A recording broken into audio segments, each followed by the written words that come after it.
Durante el reinado de Augusto, el primer emperador de Roma, el Imperio Romano parecía invencible, una máquina de conquista e integración territorial que, mediante la fuerza militar y la diplomacia, absorbía pueblos, culturas y territorios a lo largo de toda la cuenca del Mediterráneo.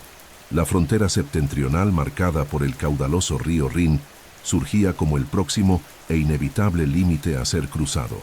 De un lado, las provincias romanas de la Galia y de Retia, ya integradas en el sistema administrativo y militar imperial, vibraban bajo el orden y la prosperidad de la Pax Romana.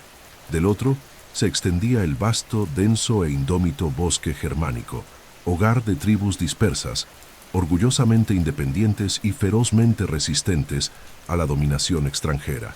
La Germania representaba para Roma más que un mero territorio a ser subyugado. Era un símbolo. Conquistarla significaría extender la civilización romana hasta los confines del mundo conocido, llevando la lengua latina, el derecho romano, las calzadas y acueductos, el urbanismo, la moneda y la propia idea de un imperio universal. Para Augusto, cuya política exterior combinaba prudencia y ambición, transformar Germania en una provincia sería la coronación de su visión de un imperio seguro y cohesionado, fijando una frontera natural en los valles del Elba y quizás más allá. En los años que precedieron a la catástrofe de Teutoburgo, Roma emprendió sucesivas campañas militares en la región. Generales como Druso, hermano de Tiberio, lideraron profundas expediciones más allá del Rin, estableciendo fuertes y puestos avanzados, subyugando tribus e imponiendo tratados de clientela. Entre los años 12 y 9 a.C., Druso consiguió importantes victorias, consolidando la presencia romana y extendiendo el dominio hasta el río Weser. Tras su prematura muerte, el mando pasó a Tiberio, quien, con igual eficacia, continuó la política expansionista, forjando alianzas con tribus locales y ampliando el control militar. Sin embargo, a pesar de las apariencias de sumisión, la región germánica nunca fue completamente pacificada. Las tribus germánicas, como los queruscos, los marcomanos, los catos y los bructeros, mantenían sus rivalidades ancestrales, pero compartían un rasgo común: la aversión al dominio romano, la ausencia de centros urbanos, el modo de vida seminómada, la organización social basada en clanes y el culto a la libertad individual y tribal hacían a los germanos especialmente refractarios a la romanización. Aún así, la administración imperial creía que, con el tiempo, la presencia de las legiones y la construcción de infraestructuras transformarían Germania, al igual que ocurrió con la Galia, que, décadas antes, también se presentaba como un territorio bárbaro, pero fue moldeado por la fuerza y la astucia romanas en una provincia leal y próspera. Para consolidar este proyecto, Roma envió a la región a un gobernador con amplios poderes, Publio Quintilio Varo.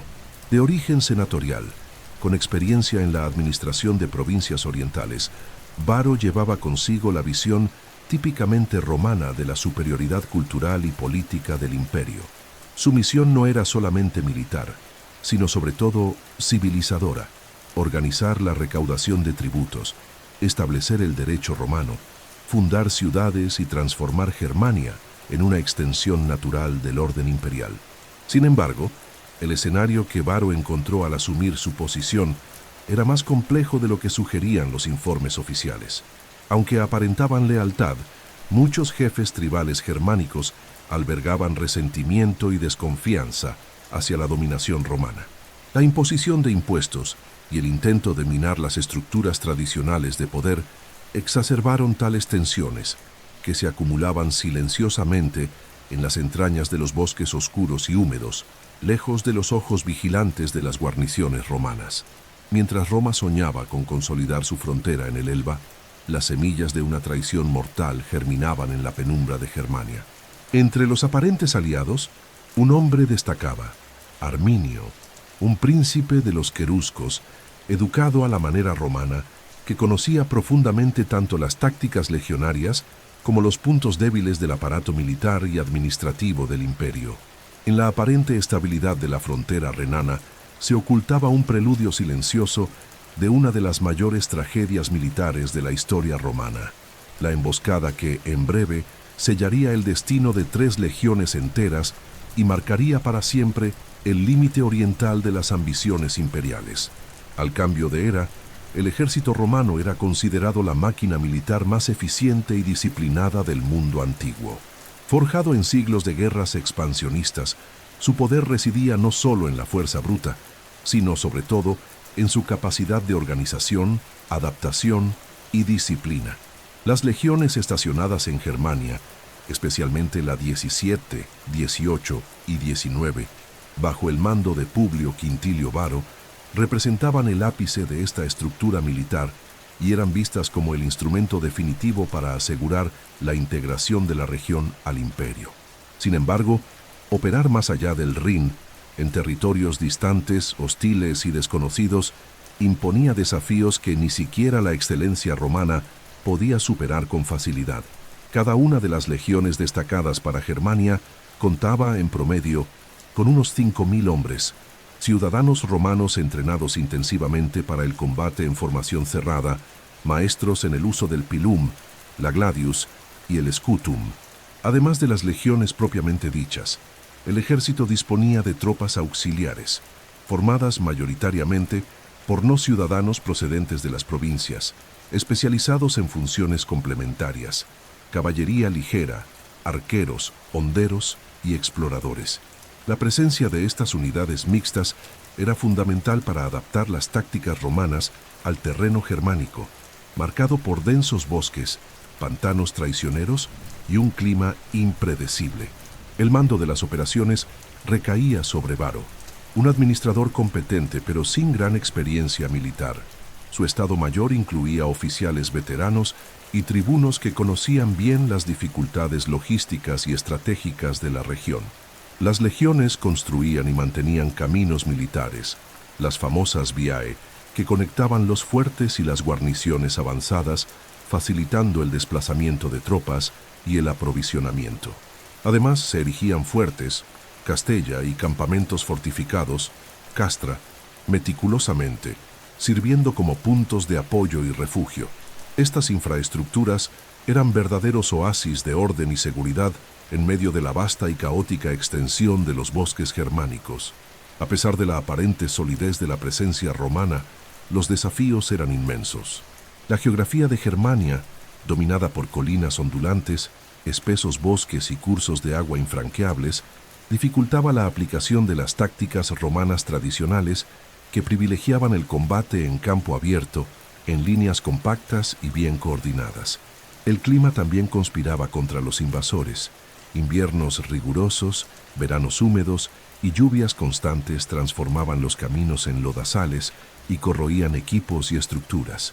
Además de los factores naturales, el elemento humano presentaba riesgos aún mayores.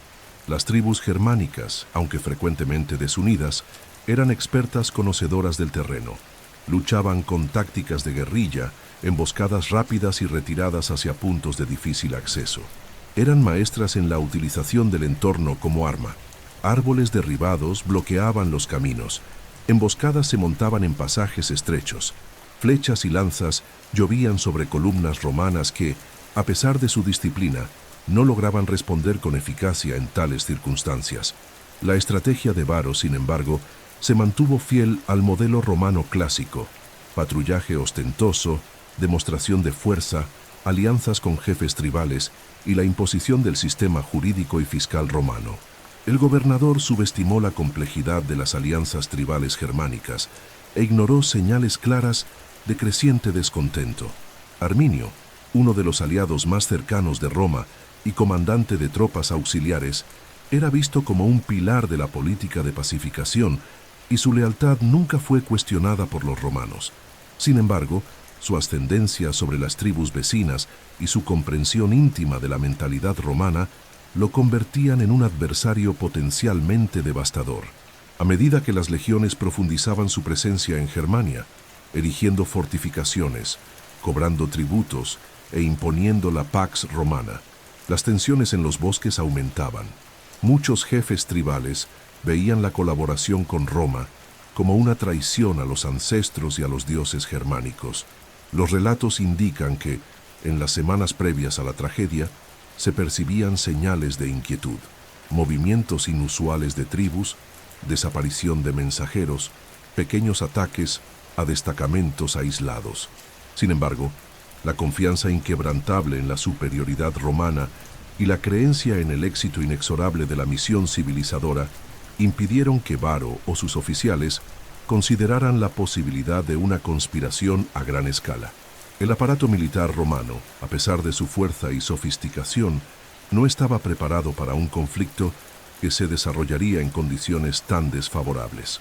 Las largas columnas de marcha, compuestas no solo por soldados, sino también por civiles, comerciantes, esclavizados y familias de legionarios, avanzaban lentamente por los senderos forestales, cargando carros con suministros, máquinas de guerra y estandartes relucientes. El ruido metálico de las armaduras y el tintinear de las armas resonaban entre los silenciosos árboles, sin percatarse de que arriba, ocultos en las copas, ojos atentos y enemigos silenciosos seguían cada paso. Mientras Roma apostaba por el orden, la disciplina y la inevitabilidad del progreso imperial, los germanos se preparaban para subvertir todos esos elementos con el arma más antigua y letal, la sorpresa. Así, las legiones más poderosas del mundo marchaban hacia una trampa de la que no regresarían, confiadas en que su propio peso, su propia tradición y su propio nombre bastarían para doblegar la voluntad de cualquier enemigo. Entre los muchos personajes que marcaron la historia de Roma, pocos tuvieron un impacto tan profundo y duradero como Arminio, el príncipe querusco que, con astucia, coraje y traición, lideró la emboscada que culminó en la destrucción de 3 legiones romanas en el bosque de Teutoburgo. Su trayectoria es un retrato fascinante de las ambigüedades de la política romana. Un hombre moldeado por la civilización imperial, que acabó convirtiéndose en su enemigo más formidable. Arminio nació entre los queruscos, una de las tribus germánicas que habitaban la región más allá del Rin, caracterizada por una sociedad segmentada, basada en clanes y liderazgos locales, unidos por lazos de sangre y tradición, pero frecuentemente divididos por rivalidades internas. Desde joven se destacó por su valentía, inteligencia y habilidad marcial, atributos que llamaron la atención de los romanos. En consonancia con la práctica romana de cooptar a las élites bárbaras, Arminio fue llevado a Roma como un símbolo vivo de la posible integración entre el imperio y los pueblos bárbaros. En la capital imperial, Arminio recibió una esmerada educación, absorbiendo no solo el idioma y las costumbres romanas, sino también los fundamentos del arte militar. Alistado entre las tropas auxiliares, sirvió con distinción, obteniendo la ciudadanía romana y el estatus de ecuestre, un privilegio reservado a la nobleza militar. Este periodo de formación dotó a Arminio de un conocimiento íntimo de las tácticas, la disciplina y las vulnerabilidades de las legiones romanas, saberes que más tarde serían transformados en armas letales contra sus antiguos maestros. Para los romanos, Arminio era el ejemplo perfecto de la eficacia de su política de aculturación y lealtad, un príncipe bárbaro romanizado, ahora defensor del orden imperial en su tierra natal. Sin embargo, su posición privilegiada ocultaba una tensión latente entre la lealtad adquirida y las raíces ancestrales, entre la admiración por la grandeza de Roma y el resentimiento por la humillación de su pueblo. Este conflicto interior maduró silenciosamente mientras Arminio conquistaba la confianza absoluta de Publio Quintilio Varo y ascendía como uno de los principales intermediarios entre Roma y las tribus germánicas. El contexto político de Germania, en aquel momento, ofrecía a Arminio una oportunidad singular. Las tribus locales, aunque temibles en combate, permanecían fragmentadas, incapaces de presentar una resistencia unificada a la expansión romana. La estrategia de Roma consistía precisamente en explotar estas divisiones, estableciendo alianzas con jefes dispuestos a colaborar y castigando ejemplarmente a los rebeldes. Arminio, con su ascendencia noble y reputación militar, se convirtió en un vínculo vital en esta red de clientelismo político, siendo frecuentemente llamado a aconsejar a Varo sobre los ánimos e intenciones de las tribus. Detrás de esta fachada de lealtad, Arminio tejía con paciencia y habilidad la más elaborada de las traiciones, Con el pretexto de reforzar las alianzas, recorría las aldeas germánicas no como emisario de Roma, sino como conspirador, convenciendo a los líderes tribales de que la sumisión era intolerable y de que un ataque coordinado podría, por primera vez, liberar a Germania de la presencia romana. Su propuesta era audaz, una emboscada a gran escala, que destruyera no un destacamento aislado, sino un cuerpo entero de legiones, aplastando la confianza imperial y obligando a Roma a retirarse definitivamente. La genialidad de Arminio residía no solo en la concepción de la emboscada, sino también en la elección del momento y el lugar. Se aprovechó de la complacencia de Varo, quien, seguro de la estabilidad regional, se preparaba para mover sus tropas para lidiar con una supuesta revuelta localizada. Arminio fue el mensajero de esta falsa insurrección, guiando a Varo hacia el denso bosque donde la movilidad romana sería anulada y la superioridad numérica de las legiones se volvería irrelevante. El historiador romano Tácito, al narrar los eventos posteriores, describió a Arminio como el libertador de Germania, mientras que otros cronistas subrayaban su astucia traicionera y la perfidia de un hombre que había recibido el favor de Roma solo para volverse contra ella. La figura de Arminio se convirtió así en emblemática del dilema romano en la gestión de sus provincias. ¿Hasta qué punto era posible confiar en la lealtad de aquellos que, aunque educados y romanizados, mantenían raíces culturales profundas y muchas veces irreductibles? Para los germanos, Arminio sería eternizado como héroe y libertador, para Roma como símbolo de la más dolorosa traición. Su capacidad de conciliar identidad, estrategia y liderazgo lo convirtió no solo en el cerebro detrás de la batalla de Teutoburgo, sino también en uno de los personajes más complejos de la historia de la antigüedad, cuya acción singular alteró de forma irrevocable los destinos de Roma y de Germania. El preludio de una de las mayores tragedias militares de la historia romana comenzó bajo el engañoso velo de la normalidad administrativa. El gobernador Publio Quintilio Varo, fiel a su misión de consolidar el orden y extender la civilización romana en Germania, recibió de Arminio informes sobre una inminente insurrección al este, supuestamente articulada por tribus distantes y hostiles. Confiando ciegamente en su aliado Querusco y sin sospechar del ardid que se ocultaba tras la información, Varo decidió mover el grueso de sus fuerzas para sofocar la rebelión. El plan parecía simple: una rápida demostración de fuerza, un regreso al campamento y una victoria más para añadir a los anales imperiales.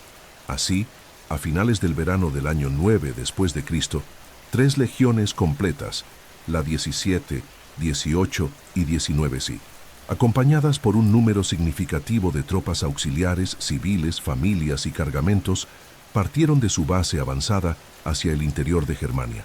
Las columnas romanas, pesadas y lentas, se extendían por kilómetros, serpenteando por los estrechos y húmedos senderos que atravesaban el denso bosque de Teutoburgo.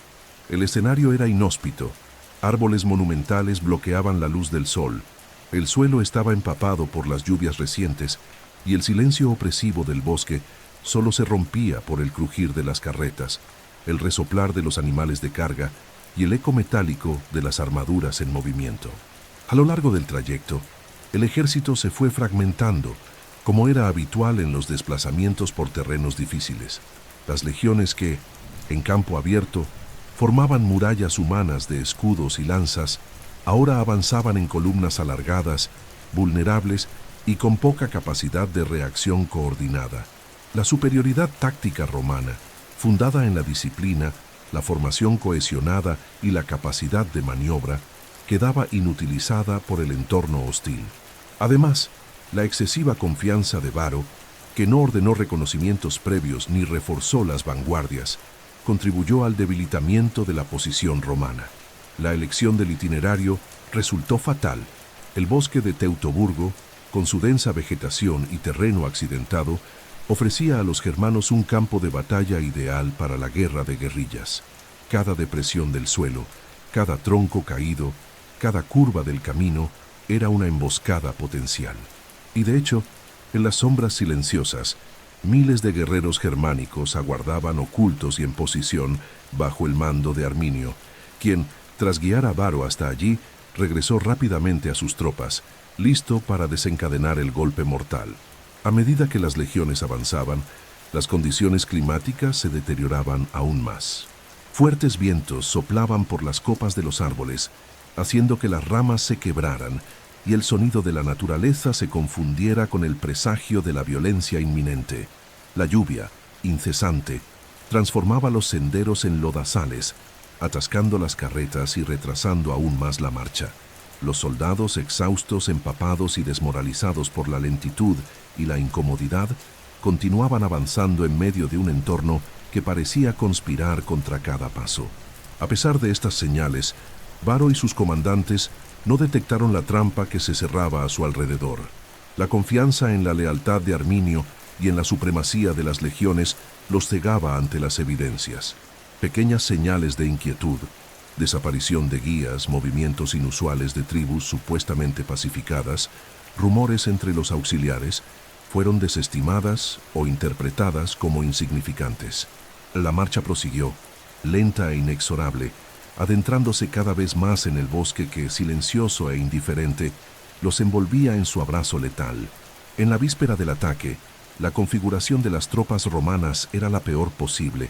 Columnas dispersas, unidades aisladas, equipos desgastados, soldados exhaustos y líderes despreparados para enfrentar el tipo de guerra que les aguardaba.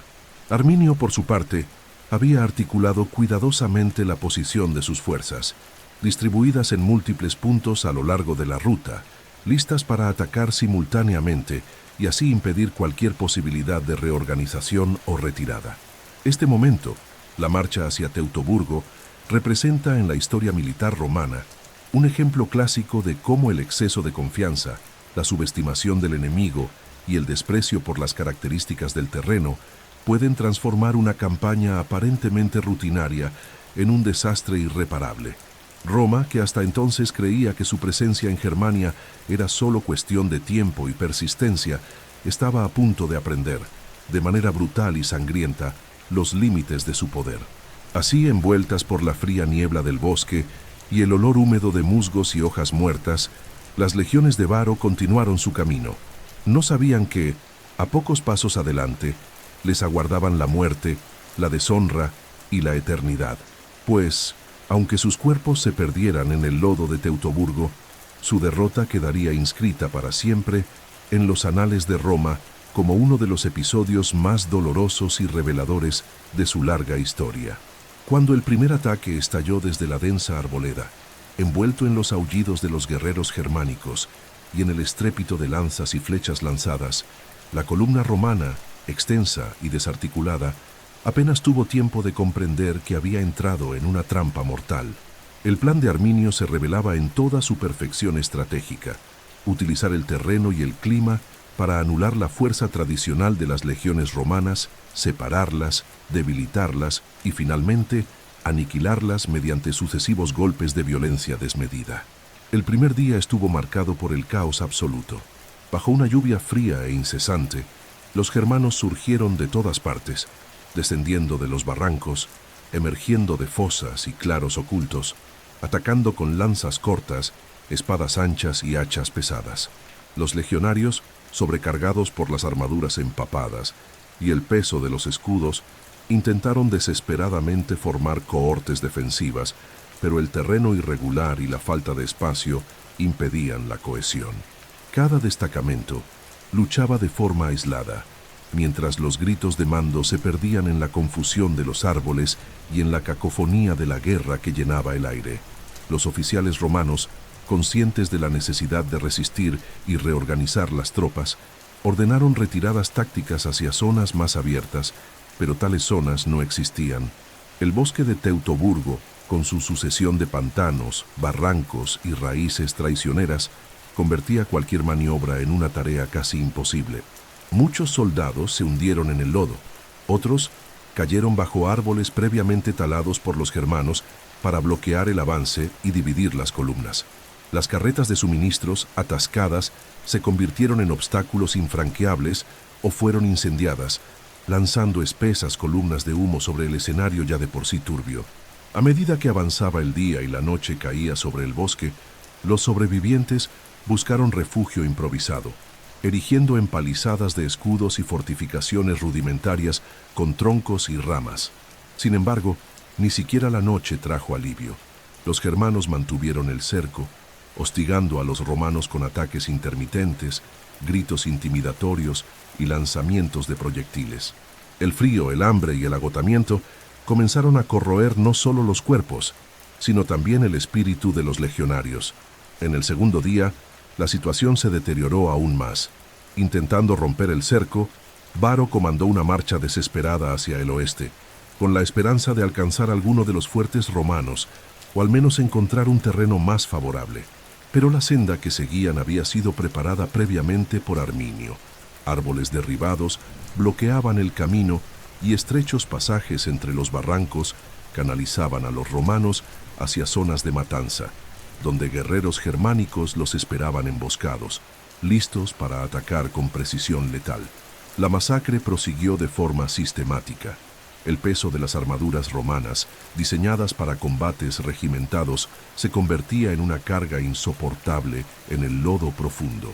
Muchos soldados abandonaban escudos y cascos en un intento desesperado de ganar movilidad, solo para volverse aún más vulnerables a los golpes de los germanos, que luchaban sin armaduras, con vestimentas ligeras y un conocimiento absoluto del terreno. La superioridad numérica romana, tan eficaz en campos abiertos, se transformó en un desastre logístico. Demasiados hombres, poco espacio y ninguna posibilidad de escape. Las pérdidas se acumulaban en proporciones catastróficas. Tribunos y centuriones caían junto a legionarios rasos, mientras el gobernador Varo, atónito, se veía impotente ante la magnitud del desastre. Algunos destacamentos lograron formar pequeñas resistencias, repeliendo ataques localizados con disciplina heroica, pero rápidamente eran rodeados y exterminados sin piedad. El tercer día no trajo esperanza. El hambre consumía las fuerzas de los sobrevivientes, el frío paralizaba sus miembros y el lodo absorbía sus cuerpos como una tumba. La moral, antaño sostenida por la indestructible disciplina legionaria, estaba hecha trizas. Muchos soldados, conscientes de que no había salida, prefirieron el suicidio a la captura o la muerte a manos de los enemigos. Otros desertaron en intentos desesperados de fuga, solo para ser cazados y abatidos por patrullas germánicas. Arminio, conduciendo el cerco con precisión quirúrgica, mantenía la presión constante, evitando un ataque frontal masivo que pudiera abrir brechas para una retirada en masa. Su objetivo era claro: no solo derrotar, sino obliterar por completo a las legiones, eliminando cualquier posibilidad de reagrupamiento o resistencia. La humillación romana debía ser total e irrecuperable. Cuando finalmente el último núcleo de resistencia fue aplastado y los gritos de guerra cesaron, solo quedaron los ecos de la masacre y los cuerpos insepultos esparcidos por el silencioso bosque. Publio Quintilio Varo, viendo la inevitabilidad de la derrota, eligió la muerte por su propia mano, siguiendo la tradición romana de evitar la captura y la humillación. Muchos oficiales hicieron lo mismo, terminando sus vidas junto a los estandartes que no pudieron proteger. Las legiones 17, 18 y 19 dejaron de existir en aquel bosque, no solo como unidades militares, sino como símbolos de la invencibilidad romana. Jamás serían reconstituidas y sus números desaparecerían para siempre de los registros legionarios, un tributo silencioso a la magnitud de la derrota. El bosque de Teutoburgo, que antaño fuera un espacio anónimo en el mapa imperial, se convertía así en el escenario de uno de los mayores desastres de la historia militar de Roma y en el lugar donde el orgullo de un imperio encontró sus límites en la feroz resistencia de un pueblo que se negó a ser conquistado. Cuando la masacre alcanzó su clímax y la última esperanza de resistencia se disipó entre el barro y la sangre del bosque de Teutoburgo, Publio Quintilio Varo, gobernador y comandante supremo de las fuerzas romanas en Germania, tomó la decisión que para muchos oficiales romanos era la única elección honorable: el suicidio. Según relataron los cronistas antiguos, Varo, al darse cuenta de que la derrota era irreversible y que la captura significaría una humillación personal y política, se lanzó sobre su propia espada, poniendo fin a su vida en el mismo campo donde se extinguían las legiones bajo su mando. Así caía no solo un hombre, sino también el símbolo de la presencia y la autoridad romana en aquella región. En torno a Varo, la destrucción era total. Las legiones 17, 18 y 19, unidades veteranas que habían participado en campañas anteriores y que representaban la tradición de la disciplina y la gloria militar romana, fueron aniquiladas sin posibilidad de reorganización o huida. Los estandartes legionarios, águilas de plata y oro, el símbolo máximo del honor militar de Roma, cayeron en manos germánicas, una pérdida considerada por la cultura romana aún más grave que la propia destrucción humana. Arminio, que conocía profundamente la importancia de estos símbolos, se aseguró de capturarlos como trofeos, exhibiéndolos para reforzar su victoria y humillar aún más al adversario. El fin de las legiones en Teutoburgo no fue solo una derrota táctica, sino una disolución completa de estructuras militares que hasta entonces parecían indestructibles. Cada legión romana era más que un conjunto de soldados. Representaba una comunidad, una tradición, una memoria colectiva forjada en campañas y ceremonias, perpetuada por ritos y símbolos compartidos. La pérdida total de estas 3 legiones significaba, por tanto, una ruptura brutal con esa continuidad, un trauma institucional para el ejército romano y para el propio imperio. Pocos lograron escapar de la carnicería. Se estima que miles de soldados cayeron, mientras que otros fueron capturados y en muchos casos sacrificados ritualmente por los germanos como ofrendas a los dioses de los bosques y de las batallas. Algunos prisioneros fueron mantenidos como esclavizados o integrados forzosamente en las tribus vencedoras, desapareciendo para siempre de los registros romanos. La violencia de la masacre no perdonó ni siquiera a los civiles que acompañaban la marcha. Comerciantes, artesanos, familiares de legionarios y esclavizados fueron asesinados o capturados, aumentando aún más la dimensión humana de la tragedia. La destrucción absoluta de las legiones 17, 18 y 19 tuvo un impacto tan profundo en Roma que posteriormente estas unidades jamás serían reconstituidas. La práctica común tras las derrotas era reconstruir la legión, resucitando su nombre y su tradición como un acto de resiliencia. Sin embargo, en este caso, la derrota fue tan devastadora y simbólica que la memoria de estas legiones fue desterrada del orden militar. Sus números se convirtieron en malditos, evocando un fracaso que Roma prefería sepultar en la memoria como un fantasma que acechaba la invencibilidad imperial. El suicidio de Varo y la aniquilación de sus legiones marcaron el punto final de una campaña que, meses antes, se concebía como un paso más en la expansión imperial, pero que, de repente, se reveló como el límite infranqueable del poder romano al este del Rin. El episodio evidenció la vulnerabilidad de la máquina militar romana ante enemigos capaces de comprender y explotar sus fallos. Demostró que incluso el ejército más disciplinado y mejor equipado, al subestimar el terreno, la cultura y la estrategia de pueblos considerados bárbaros, podía ser reducido a escombros. En Roma, la noticia de la catástrofe tardaría días en llegar, pero cuando lo hiciera, desataría una ola de terror y luto sin precedentes. Mientras tanto, en el bosque de Teutoburgo, los cuerpos de soldados y oficiales yacían insepultos, mezclados con el barro, los fragmentos de armas rotas y los estandartes desgarrados, testigos silenciosos de una de las derrotas más terribles de la historia militar romana, un hito irrevocable en la trayectoria del imperio y en la geografía de su poder. Cuando, semanas después de la masacre, llegaron a Roma los primeros informes fragmentados sobre la destrucción completa de las legiones de Varo, el impacto fue profundo y devastador. La ciudad eterna, acostumbrada a celebrar triunfos y victorias, se sumió en un estado de perplejidad, luto y miedo. Nunca, desde las humillantes derrotas de las guerras púnicas, Roma había experimentado una tragedia militar de tal magnitud.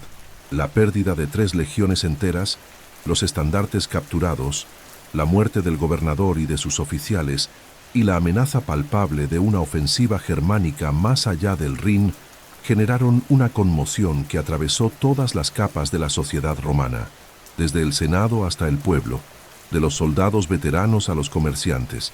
de las matronas aristocráticas a los esclavizados. En el corazón de este impacto estaba Augusto, el emperador que había dedicado su vida a consolidar la paz y la estabilidad del imperio. La noticia de la derrota lo golpeó no solo como jefe de Estado, sino como hombre.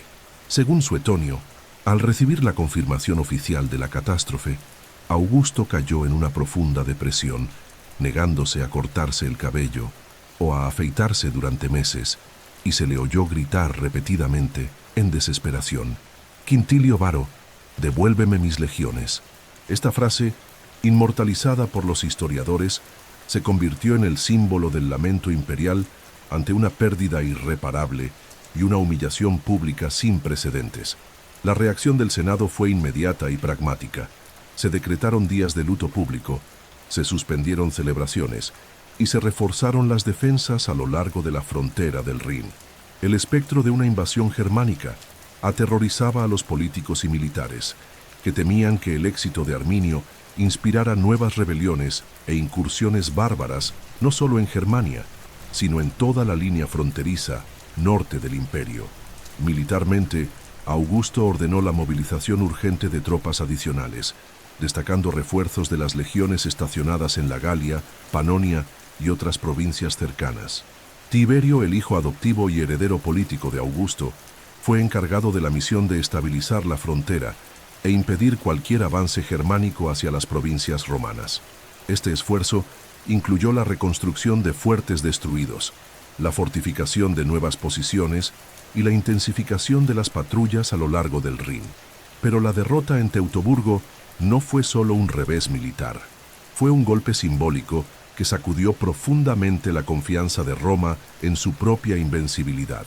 Desde los tiempos de César, las legiones habían avanzado sobre tierras bárbaras con una mezcla de brutalidad y eficacia, estableciendo la idea de que la expansión romana era inexorable, una fuerza de la naturaleza política.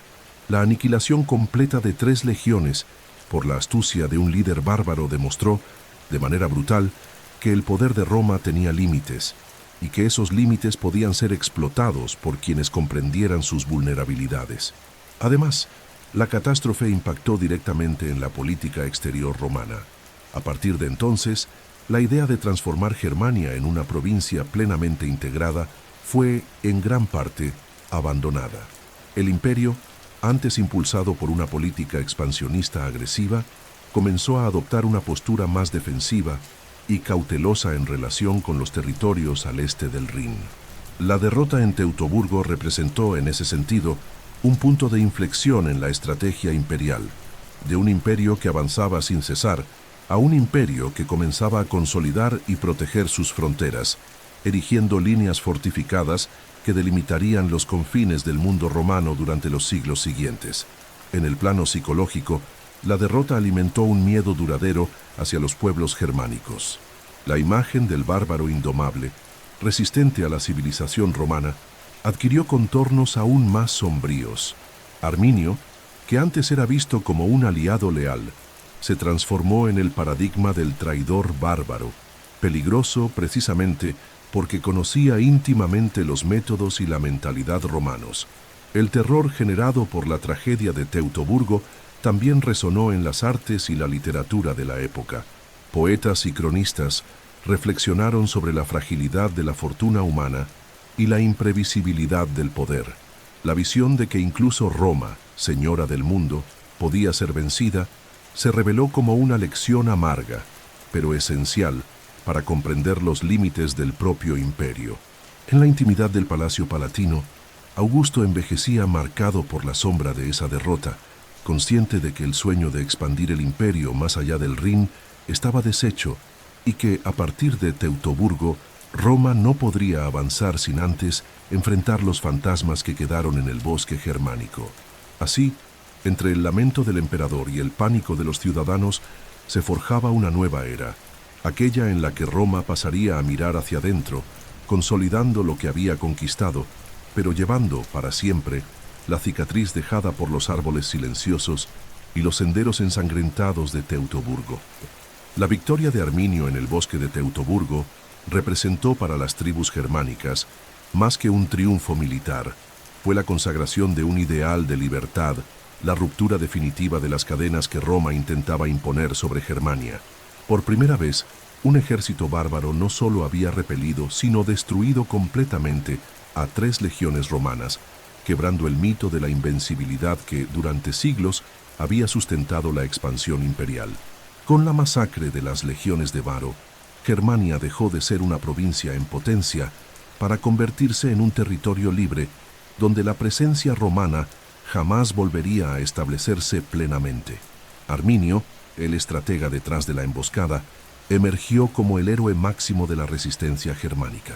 Para las tribus que durante décadas convivieron con la presión de las guarniciones y la arrogancia de los administradores romanos, su victoria simbolizaba no solo la liberación de sus territorios, sino la validación de un modo de vida incompatible con el orden imperial.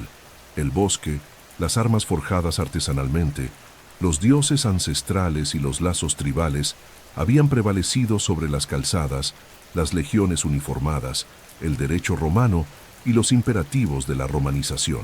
Con la victoria, se consolidó entre los pueblos germánicos una percepción de unidad inédita. Tribus tradicionalmente rivales reconocieron, al menos temporalmente, que la cooperación y la resistencia colectiva eran las únicas garantías contra nuevos intentos de subyugación. El nombre de Arminio circuló entre los clanes como el de un libertador, un guerrero sabio que supo interpretar las señales de la época y actuar en el momento exacto para garantizar la supervivencia de Germania como un espacio autónomo frente al Imperio Romano.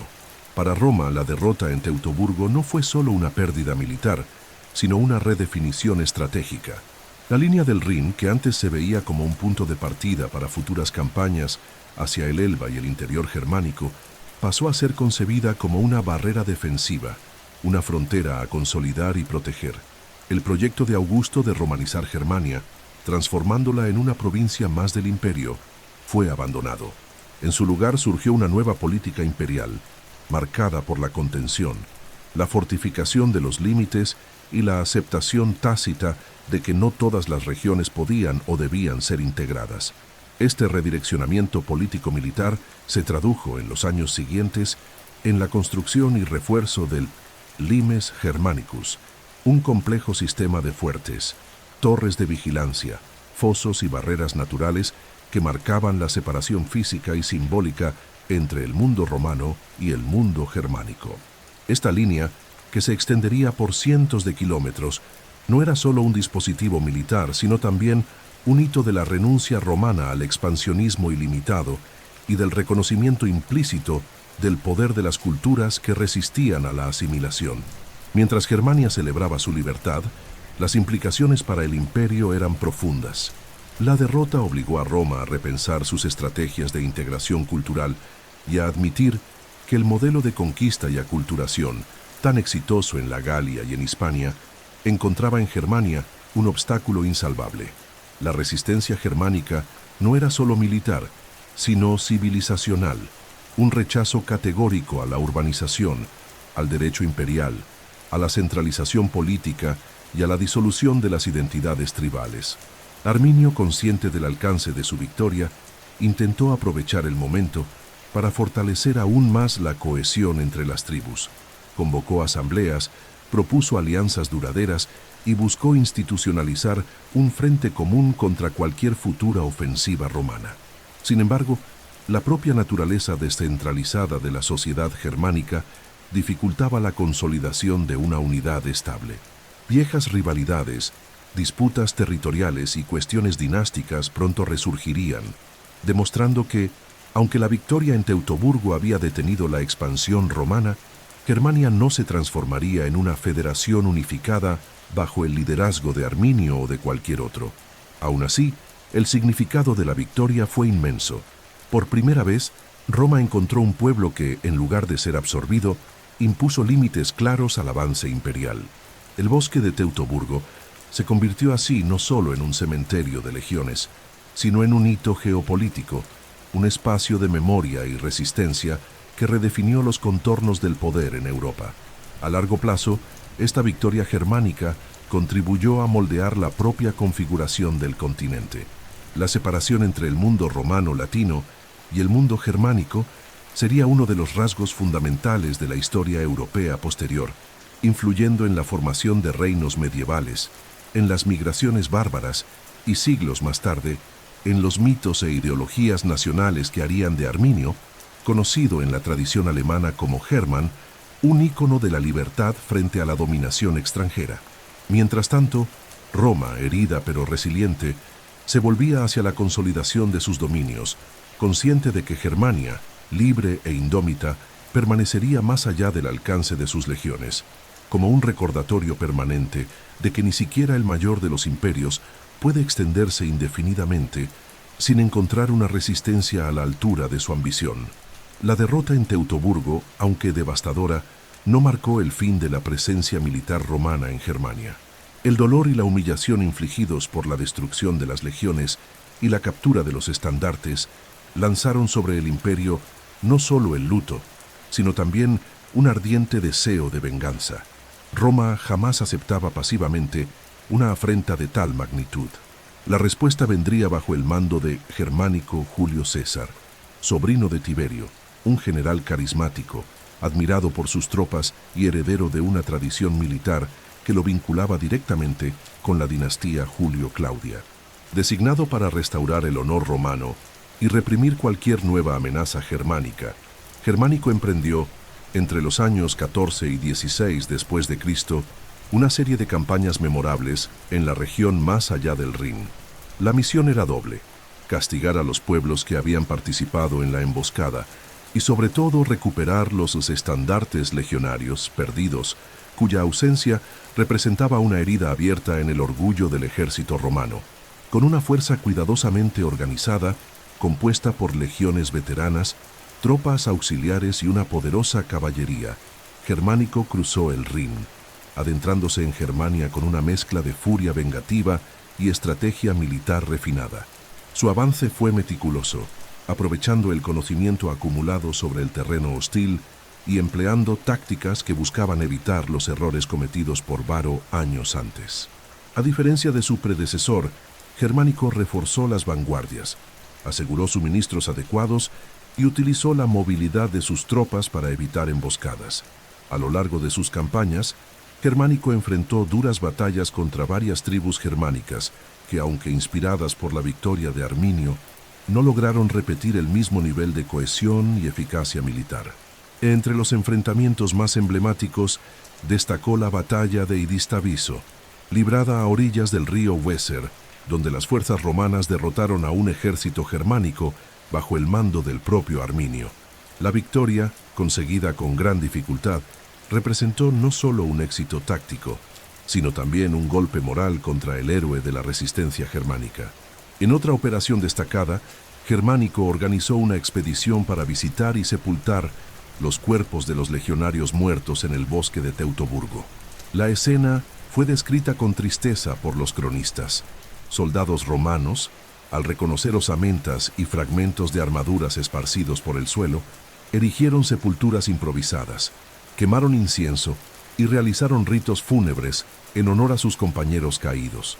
El propio Germánico, conmovido, supervisó personalmente las ceremonias, transformando el acto en un momento de purificación y reafirmación de la dignidad romana. El ápice simbólico de la campaña de Germánico fue la recuperación de los estandartes legionarios perdidos. A lo largo de batallas y negociaciones, los romanos lograron recuperar uno a uno los emblemas sagrados que habían sido tomados por los germanos tras la derrota de Varo. Estos estandartes, más que simples piezas militares, eran considerados representaciones vivas del honor y el espíritu de las legiones. Su recuperación no solo restauraba el prestigio de las legiones aniquiladas, sino que también señalaba al mundo y a Roma que el imperio, aunque herido, jamás dejaría de reivindicar su dignidad. A pesar de estas victorias, Germánico se enfrentó a la realidad de que la conquista completa de Germania era impracticable. Las dificultades logísticas, la resistencia incesante de las tribus y el desgaste de las tropas indicaban que una ocupación duradera exigiría un coste humano y material insostenible. Además, las presiones políticas en Roma, asociadas a los celos y la desconfianza del emperador Tiberio hacia la creciente popularidad de Germánico resultaron en la orden de su regreso. Así concluía el intento romano de retomar el proyecto de expansión profunda en Germania. El legado de Germánico, sin embargo, fue inmenso. Restauró la confianza del ejército, vengó parcialmente la derrota de Teutoburgo y recuperó los estandartes que simbolizaban el alma de las legiones. Su campaña quedó registrada como un ejemplo de virtud militar, coraje y disciplina frente a las adversidades extremas. La venganza romana, por tanto, no culminó en la reconquista de Germania, sino en la reafirmación de que incluso ante una de las derrotas más terribles de su historia, el imperio jamás dejaba impune una afrenta. Roma podía ser herida, pero no destruida, y incluso cuando retrocedía, lo hacía con la altivez de quien sabía que su presencia continuaría moldeando el destino de las naciones y de los pueblos a lo largo de los siglos. La batalla de Teutoburgo no fue solo un evento militar, sino un hito profundo en la conciencia política, estratégica y simbólica de Roma. Su memoria resonó mucho más allá de los campos ensangrentados de Germania, infiltrándose en el pensamiento militar, en la literatura, en la administración imperial y sobre todo en la forma en que Roma concebía los límites de su propio poder. A lo largo de los siglos, Teutoburgo permaneció como un espectro silencioso, recordando a los sucesivos emperadores que ni siquiera el mayor imperio del mundo antiguo era invulnerable. Desde el punto de vista estratégico, la derrota de Varo consolidó un cambio fundamental en la política imperial, la transición de un expansionismo agresivo a una postura defensiva y de contención. La idea de que Roma podía extender indefinidamente sus fronteras, asimilando pueblos y territorios, en un proceso continuo de romanización, fue puesta en duda. En su lugar, se consolidó la visión de que era necesario definir y proteger límites claros, estructurando el imperio no como un organismo en expansión permanente, sino como una entidad estabilizada, consciente de sus fronteras y dedicada a su mantenimiento. Esta nueva concepción se materializó en la edificación del Limes Germanicus, un monumental sistema de fortificaciones, murallas, fosos y guarniciones que serpenteaba a lo largo del Rin y del Danubio, separando de forma definitiva el mundo romano del mundo germánico. Las fronteras dejaron de ser líneas porosas y dinámicas, transformándose en barreras arquitectónicas y simbólicas que delimitaban no solo el espacio geográfico, sino también el universo cultural, jurídico y político del imperio. La memoria de Teutoburgo también moldeó el imaginario romano en relación con los pueblos germánicos. Antes vistos como bárbaros distantes, potenciales aliados o súbditos a ser romanizados, los germanos pasaron a ser concebidos como enemigos permanentes, irreductibles y peligrosos. Las narrativas sobre su ferocidad, astucia y resistencia fueron amplificadas por los escritores e historiadores romanos, que transformaron la derrota en un mito de advertencia, un recordatorio constante de la necesidad de vigilancia, disciplina y respeto a las particularidades de los adversarios. Tácito, en su obra, Germania, escrita décadas después de la batalla, describió a los pueblos germánicos con una mezcla de admiración y temor, resaltando sus virtudes guerreras, su sencillez de costumbres y su libertad intransigente. Esta mirada, moldeada en parte por la tragedia de Teutoburgo, contribuyó a cristalizar una imagen dual. Los germanos eran al mismo tiempo el otro radical y el espejo que reflejaba aspectos que Roma temía y deseaba: la fuerza bruta, el coraje indomable, la resistencia al lujo y a la corrupción. En el ámbito político, la memoria de la derrota generó una cultura institucional marcada por la cautela. Generales y administradores que actuaban en las regiones fronterizas pasaron a ser más prudentes en sus campañas, conscientes de que la imprudencia y la subestimación del enemigo podían conducir a desastres similares. El ejemplo de Varo se convirtió en paradigmático. La arrogancia administrativa, la confianza ciega en alianzas aparentes y la despreocupación por el conocimiento del terreno pasaron, desde entonces, a ser consideradas fallas fatales. Además, Teutoburgo tuvo un impacto profundo en la concepción imperial del poder y de la fortuna. La noción de que la fortuna, tan celebrada por los romanos como diosa que favorecía a los audaces, podía, a veces, abandonar incluso a los más poderosos, cobró nueva fuerza. Poetas y filósofos reflexionaron sobre la inestabilidad de la suerte humana, sobre la necesidad de la prudencia y sobre los límites intrínsecos de cualquier proyecto político que se pretendiera eterno. En ceremonias militares, el recuerdo de las legiones perdidas se convirtió en una invocación silenciosa a la disciplina y a la vigilancia. Aunque sus designaciones, 17, 18 y 19, jamás fueron reutilizadas, como un gesto de luto y respeto, su destino fue evocado como una lección perenne para todas las legiones. El precio de la desatención, de la arrogancia y de la subestimación del adversario. Por último, la memoria de Teutoburgo también permeó el imaginario europeo posromano, siendo revivida y reinterpretada en diferentes contextos históricos. Para los nacionalistas germánicos del siglo XIX, Arminio, o Hermann, se transformó en símbolo de resistencia contra la dominación extranjera, culminando en la construcción del imponente Hermannsdenkmal en la región de Westfalia, que homenajea su victoria y celebra el espíritu germánico de libertad. Así, la batalla de Teutoburgo trascendió las fronteras de su época, inscribiéndose no solo en la historia de Roma, sino en la larga narrativa de Europa, como un episodio en el que se entrelazaron gloria y deshonra, heroísmo y tragedia, poder y sus límites. En la sombra silenciosa de los bosques germánicos, Roma aprendió que hasta los imperios más vastos están hechos de carne, de hombres falibles y de historias que, una vez escritas con sangre, jamás pueden ser borradas. Tras la monumental victoria en el bosque de Teutoburgo, Arminio fue celebrado entre las tribus germánicas como el libertador, el hombre que desafió y venció a Roma, quebrando el yugo imperial que amenazaba con subyugar definitivamente a Germania.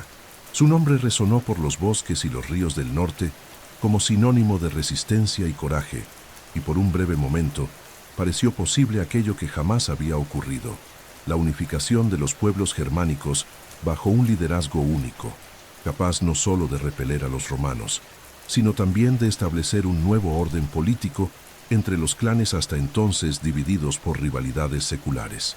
Sin embargo, el triunfo militar no se tradujo en la cohesión política que Arminio tanto anhelaba. La naturaleza de las sociedades germánicas, firmemente basada en la autonomía de los clanes, en la lealtad a los líderes locales y en la resistencia a la centralización del poder, impuso límites insalvables al proyecto de unificación.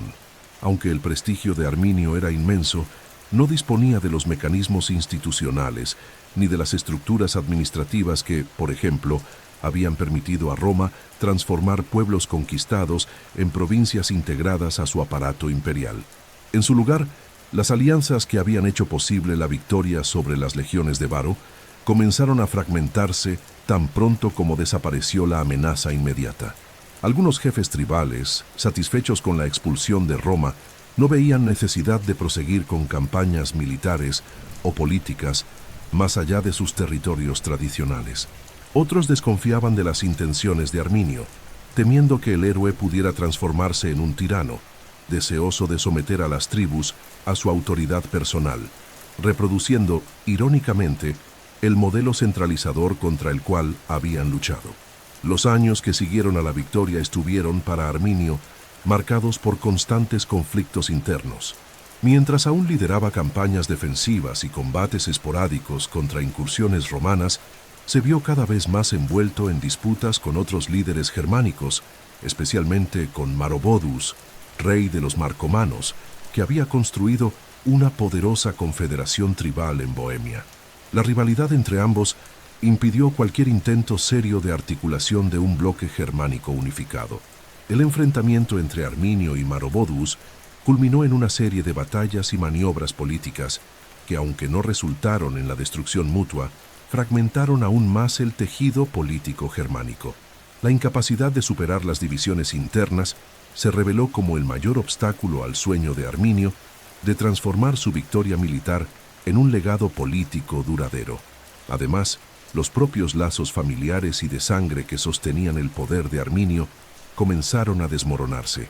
Las tensiones con miembros de su propia estirpe y con otros nobles queruscos escalaron hasta un punto crítico. Finalmente, en el año 21 después de Cristo, apenas 12 años después de la gloriosa victoria en Teutoburgo, Arminio fue asesinado por parientes cercanos, víctimas tanto del miedo como de la ambición, incapaces de soportar la concentración de prestigio e influencia que él representaba. Así terminó la vida de quien había infligido a Roma una de sus mayores derrotas. Su muerte fue silenciosa y sin gloria, contrastando dramáticamente con el estruendo de su victoria militar. Sin embargo, aunque no logró unificar Germania ni establecer una entidad política duradera, el legado de Arminio trascendió su existencia inmediata. Permaneció a lo largo de los siglos como el símbolo máximo de la resistencia germánica a la dominación extranjera, un ícono de la libertad tribal y de la lucha contra el poder imperial. Para Roma, la muerte de Arminio representó el alivio tácito de un formidable obstáculo militar, pero no borró el trauma de Teutoburgo. Incluso con la desaparición del héroe, Germania permaneció fuera del alcance de las legiones, un espacio indómito que seguiría influyendo en la política de fronteras del imperio hasta su declive. Así, la trayectoria de Arminio tras Teutoburgo estuvo marcada por la ironía histórica. El hombre que derrotó a Roma no consiguió vencer las fuerzas centrífugas de su propia cultura. Su victoria fue total en el campo de batalla, pero incompleta en el ámbito político. No obstante, el eco de su nombre, susurrado entre los árboles de los bosques germánicos, jamás se acalló, y siglos más tarde sería resucitado como mito y como leyenda, inspirando a futuras generaciones a recordar que ante imperios colosales, la voluntad de resistir puede a veces doblegar incluso al más imponente de los ejércitos. Durante siglos, la ubicación exacta de la batalla de Teutoburgo permaneció envuelta en misterio, rodeada de especulaciones, leyendas y narrativas contradictorias. Cronistas antiguos como Tácito y Dion Casio describieron los horrores de la emboscada, pero dejaron solo indicaciones vagas sobre el escenario preciso de la masacre. El bosque, con su vastedad y mutabilidad a lo largo de los siglos, parecía haber tragado para siempre los vestigios materiales del desastre que sacudió a Roma. Sin embargo, a finales del siglo XX, la paciencia, la ciencia y la perseverancia humana rompieron ese silencio milenario. En Kalkriese, una colina en la región de Baja Sajonia, en el norte de Alemania, los arqueólogos comenzaron a desvelar capa por capa los rastros concretos de la legendaria batalla. El inicio de los descubrimientos ocurrió en la década de 1980, cuando durante excavaciones sistemáticas surgieron artefactos inequívocos de la presencia romana: monedas con el sello de Augusto, fragmentos de armaduras legionarias, puntas de pilum, clavos de las sandalias militares, las caligae, y objetos personales como hebillas, cuchillos e incluso instrumentos médicos. Pero, sobre todo, llamó la atención la cantidad de huesos humanos y animales, esparcidos en un patrón que sugería no solo una ocupación militar, sino un campo de combate y de muerte a gran escala. La configuración topográfica de Kalkriese corresponde, con una precisión inquietante, a las descripciones antiguas: un estrecho paso entre una colina empinada y un pantano traicionero, un embudo natural ideal para una emboscada. Allí, las legiones, comprimidas entre el terreno elevado y el suelo anegado, habrían perdido su movilidad, convirtiéndose en blancos fáciles para los ataques sucesivos de las fuerzas germánicas. El descubrimiento de un largo muro de turba y arena, construido de manera rudimentaria, sugirió además una preparación previa del terreno por parte de los atacantes, reforzando la idea de que Arminio planificó la emboscada con minuciosa antelación. Los estudios arqueológicos revelaron también indicios de la lucha desesperada librada por los legionarios. Muchos de los esqueletos encontrados presentan marcas de golpes violentos, fracturas y perforaciones, señalando el combate cuerpo a cuerpo en medio del caos del bosque. Además, la ausencia de sepulturas organizadas, típica de los campos de batalla romanos, confirma el abandono apresurado y trágico de los cuerpos, dejados a merced de la naturaleza y del tiempo, tal como relataron los historiadores antiguos. En 2016, un hallazgo de valor incalculable coronó décadas de investigaciones. Un fragmento de una máscara de hierro, perteneciente a un casco ceremonial romano, finamente trabajado y artísticamente adornado, fue encontrado en las inmediaciones de Calcrise. El objeto, símbolo de la pompa y la disciplina militar romana, contrasta de manera conmovedora con el destino trágico de su portador, reforzando la dimensión humana y dramática de la derrota. Actualmente, Calcrise es considerado, con amplia aceptación académica, el lugar de la batalla de Teutoburgo.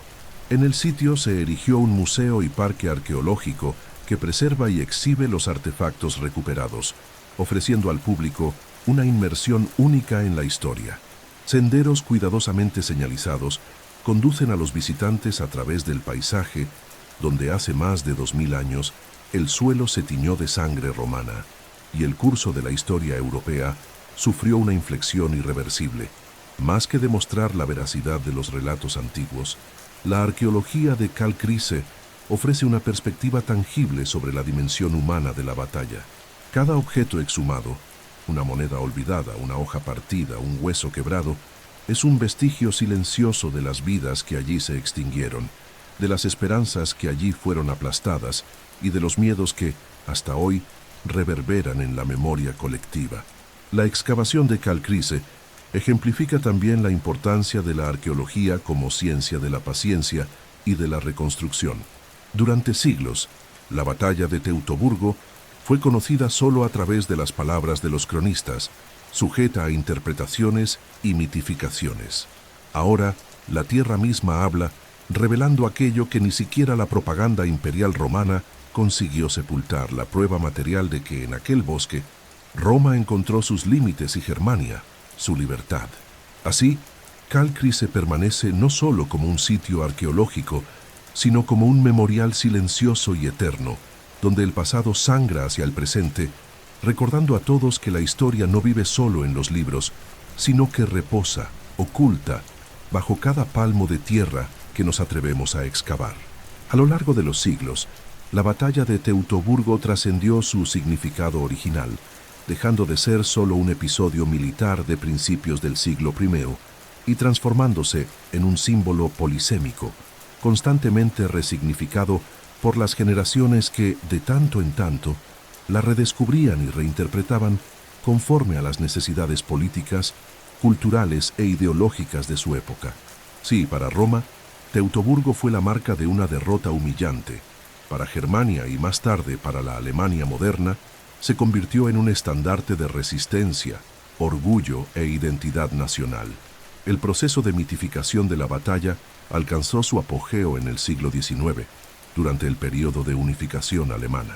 La figura de Pont Arminio, latinizado por los cronistas romanos y rebautizado en el imaginario germánico como Hermann, fue elevada a la condición de héroe nacional, un prototipo de liderazgo germánico que siglos antes ya había demostrado la capacidad del pueblo germánico de resistir la dominación extranjera. En este contexto, la batalla de Teutoburgo pasó a interpretarse como el embrión de la nación alemana, un momento fundacional en que, por primera vez, los germanos, aunque tribalmente fragmentados, se unieron contra un enemigo común y triunfaron. Esa apropiación simbólica se materializó de forma monumental en el Hermannsdenkmal, el Coloso de Hermann, inaugurado en 1875 en la región de Detmold, cerca del sitio tradicionalmente asociado con la batalla. La estatua, de más de 26 metros de altura, representa a Arminio levantando una espada triunfante, mirando hacia el oeste, en dirección a Francia, una elección deliberada que vinculaba la antigua victoria germánica a un mensaje contemporáneo de afirmación nacional frente a los enemigos históricos de Alemania. La inscripción en la base del monumento reforzaba el propósito nacionalista: la unidad de los germanos, mi fuerza, la libertad de Germania.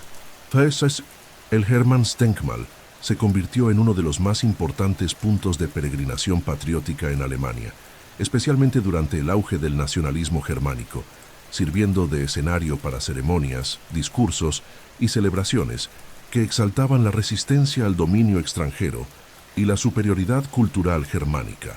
A lo largo del siglo XIX y principios del XX, la memoria de Teutoburgo fue así politizada e instrumentalizada, insertándose en los discursos que justificaban la unificación del Reich, la expansión colonial alemana y más tarde las narrativas militaristas que antecedieron las dos grandes guerras mundiales. Además del uso político, la batalla de Teutoburgo y la figura de Arminio inspiraron una vasta producción artística y literaria. Pintores románticos representaron escenas heroicas de la emboscada. Escultores inmortalizaron el perfil del líder germánico y dramaturgos escribieron obras exaltando su coraje y astucia. Poetas como Friedrich Gottlieb Klopstock y Heinrich von Kleist transformaron a Arminio en un arquetipo heroico, incorporándolo al panteón literario de Alemania. En el siglo XX, con el advenimiento de la cinematografía, la batalla encontró un nuevo medio de expresión. Varias producciones audiovisuales, tanto en Alemania como fuera de ella, retrataron el enfrentamiento, ora como una lucha épica por la libertad, ora como una tragedia humana de proporciones universales. Las representaciones variaban según el contexto político y cultural de cada época. Durante el régimen nazi, por ejemplo, Arminio fue promovido como ejemplo de pureza racial y liderazgo natural, en una distorsión ideológica que buscaba arraigar la política expansionista en el suelo mítico de Teutoburgo. Tras la Segunda Guerra Mundial, sin embargo, el enfoque de la batalla en la memoria colectiva pasó por una significativa revisión. Las lecturas excesivamente nacionalistas fueron criticadas y, en muchos casos, rechazadas, dando lugar a interpretaciones más complejas y matizadas. Historiadores, escritores y cineastas comenzaron a explorar Teutoburgo no solo como símbolo de resistencia, sino también como un estudio sobre las ambigüedades de la guerra, las consecuencias del expansionismo imperial y los límites del poder hegemónico. En el ámbito académico, la batalla se convirtió en objeto de investigación interdisciplinaria, involucrando a historiadores, arqueólogos, antropólogos y estudiosos de la cultura. Los descubrimientos arqueológicos en Teutonskalkreis alimentaron documentales y reconstrucciones históricas que, con el auxilio de tecnologías como la modelización 3D y la realidad aumentada, permitieron al público visualizar la dinámica del enfrentamiento con un nivel de realismo inédito. Así, en la cultura moderna, Teutoburgo permanece como un poderoso palimpsesto, una narrativa sobre libertad, traición, victoria y pérdida, una lección sobre los límites del imperialismo y las fuerzas imprevistas de la historia, un ejemplo de cómo los eventos del pasado pueden ser continuamente reescritos, apropiados y resignificados a la luz de las pasiones e intereses del presente. Hoy, cuando los visitantes recorren los senderos silenciosos de Kalkriese o contemplan la espada erguida del Hermannsdenkmal, no observan solo los vestigios de una antigua batalla, sino también los trazos indelebles de la memoria humana que transforma los hechos históricos en mitos duraderos, capaces de moldear identidades e inspirar narrativas por generaciones incontables. La batalla de Teutoburgo permanece hasta hoy como una de las advertencias más poderosas de la historia sobre los límites del poder imperial. Allí, en el corazón del denso bosque germánico, Roma encontró aquello que rara vez reconocía: la imposibilidad de extender su hegemonía más allá de ciertos límites geográficos, culturales y humanos. No fue la superioridad numérica, el esplendor arquitectónico, la ingeniería militar ni la disciplina de las legiones lo que determinó el destino de aquel enfrentamiento, sino la profunda comprensión, por parte de Arminio, de que la naturaleza, la cultura y la voluntad de resistir pueden sobreponerse incluso al más vasto de los imperios. Teutoburgo marcó, simbólicamente, el inicio del reconocimiento romano de que la expansión infinita no solo era inviable, sino también indeseable. Tras siglos de campañas victoriosas, Roma se vio obligada a redefinir su propia concepción de frontera. El mundo, hasta entonces percibido como una sucesión de territorios por conquistar y romanizar, se reveló allí en toda su complejidad y resistencia. El Rin se consolidó tras el desastre como una barrera definitiva, ya no un obstáculo a ser cruzado, sino un límite a ser respetado y defendido. Este cambio de paradigma influyó no solo en las decisiones militares, sino también en la filosofía política del imperio. A partir de Teutoburgo, Roma se orientó más intensamente hacia la administración interna, el fortalecimiento de sus fronteras y el cultivo de la estabilidad, en detrimento de las campañas expansionistas que habían caracterizado los periodos republicano e inicial del Principado. La construcción de fortificaciones, como el Ulimes Germanicus, pasó a expresar no una debilidad, sino una madurez imperial, la aceptación consciente de los contornos que definirían la extensión máxima de las romanitas. Desde una perspectiva histórica, la derrota fue también una victoria de la diversidad cultural. Teutoburgo aseguró que Germania permaneciera durante siglos como un espacio alternativo, donde valores, creencias y prácticas distintas de las de Roma pudieron prosperar. Así el enfrentamiento no fue solo entre ejércitos, sino entre visiones del mundo. De un lado, la civilización urbana, jerarquizada y codificada del imperio. Del otro, la fluidez tribal, el vínculo ancestral con la tierra y el rechazo a la centralización política. El episodio reveló también las ambigüedades inherentes a la política imperial romana. La práctica de cooptar a las élites locales, como se hizo con Arminio, expuso el riesgo siempre latente de que tales alianzas pudieran convertirse en traiciones devastadoras. Roma aprendió, con sangre y dolor, que la lealtad impuesta puede ser tan frágil como una hoja de hierro corroída por el óxido del tiempo. Teutoburgo se convirtió así en un símbolo duradero de las consecuencias de la arrogancia imperial, del desprecio por las capacidades del otro y de la confianza ciega en la superioridad cultural y militar. La imagen de las legiones aniquiladas, los estandartes caídos, los soldados insepultos y el gobernador que, ante la imposibilidad de sobrevivir a su propia deshonra, se arrojó sobre su espada, encapsula la dimensión trágica de la aventura imperial romana. Sin embargo, la grandeza de Roma no se midió solo por sus victorias, sino también por su capacidad de transformar las derrotas en lecciones. El lamento de Augusto, resonando por los palacios de mármol, Quintilio Varo, devuélveme mis legiones, no fue solo una expresión de dolor, sino también el reconocimiento, quizás por primera vez en la historia imperial, de que Roma era humana, sujeta a las mismas vicisitudes que afectan a todos los pueblos y naciones. A lo largo del tiempo, la batalla de Teutoburgo ilumina la tensión universal entre el deseo de expansión y la necesidad de contención, entre el poder y sus límites, entre el imperio y la resistencia. Lejos de ser solo un evento localizado, encarna un arquetipo recurrente, el momento en que el poder absoluto encuentra su barrera infranqueable y el curso de la historia se altera irrevocablemente. Así, al concluir la narrativa de esta batalla, no se celebra únicamente la victoria de Arminio, ni se lamenta la derrota de Roma, sino que se contempla, con reverencia, la complejidad de las fuerzas que mueven la historia humana. Entre árboles silenciosos y raíces profundas, el bosque de Teutoburgo permanece, aún hoy, como un monumento natural a la resistencia, a la memoria y a la eterna lección de que, incluso el más vasto de los imperios, debe un día confrontar los límites de su propia ambición.